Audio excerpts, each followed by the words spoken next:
Welcome to A Mason's Work, the podcast where we review Masonic symbols and illustrate how they can be used to solve problems in everyday life. With your host, Brian Mattox, a proud member of the Craftsman Online Media Network. I want to talk today about a concept that I find really kind of productive and useful. It comes from the Buddhist tradition, and it's the idea of the realm of hungry ghosts. And hungry ghosts in the Buddhist tradition are beings or a world where, a realm where people have insatiable desires. These are souls that have big heads and little necks, so that they can't possibly fill their bellies with food or what have you. And so, why is this really productive?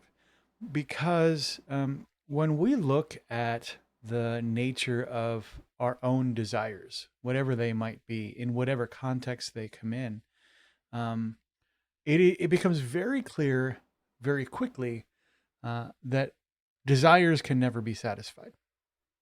You're never going to run out of desire. And this is where we start to look to the Masonic tools for some help, aid, and assistance. So when we can't possibly satisfy desire, right? Now, you guys have probably experienced this. You go, you buy something, it gets here, and you forget about it the next day, and you're on to buying the next thing. Or you consume the television show, and you immediately look for the next show. You don't even bother to savor the flavor of the one you just had. Or before you're finished chewing the current bite of food in your mouth, you have another one in your hand or in both hands. And same thing's true with sex. Same thing's true with alcohol and any of the intoxicants. This kind of insatiable desire um, is described as a realm in Buddhism because it is kind of a place that implies a lower level of understanding of the way the world works. If you don't understand that your desires are insatiable, you can never transcend them. And from a human development perspective, this is also true, right? So when you are on your quest to become a master mason, the understanding that the desires that you have from a pragmatic perspective will always be there becomes foundational to using the compass to putting boundaries around them.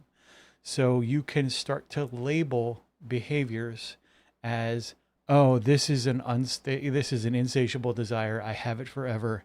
Or this is something that I am unable to control in its current sort of application or implication. This is not, spiritual traditions and all that are not about the elimination of desire, right? Desire is a natural function of the human experience. You're going to want stuff. This is how we got out of caves. This is how we got into, elaborate houses with indoor plumbing and whatnot. But the real important thing is to not be a slave to that desire, right? To have that desire serve your objectives, not drive your entire behavior. And as you're moving up through the food chain of understanding, this moving past these unexamined, unstated, insatiable desires becomes step one.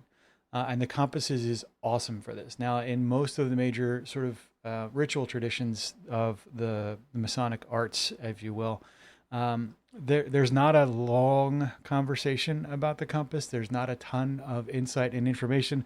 In my jurisdiction, the language of the compass is just about keeping your desires within due bounds towards all mankind.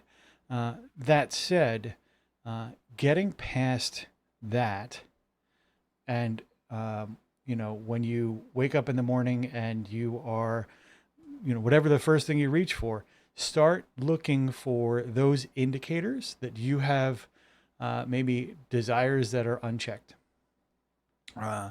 Those unchecked desires will be driving your behavior consciously or unconsciously. That's not to say you don't indulge them from time to time or identify what they are, but the important part is you gain autonomy over them so that you can functionally approach the world as a Master Mason. One of the big quests that we have as Masons is autonomy. So with that, we'll catch you next time.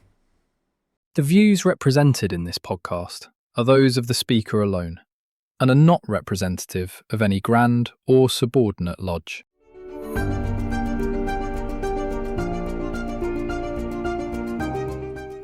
Hi, Brian here. I wanted to thank you so much for listening to this episode. If you have any suggestions or guidance for further episodes you'd like to see or hear, whatever the case may be, please don't hesitate to reach out to me at amasonswork.com, and we will try and incorporate your suggestions into a future recording. Thanks.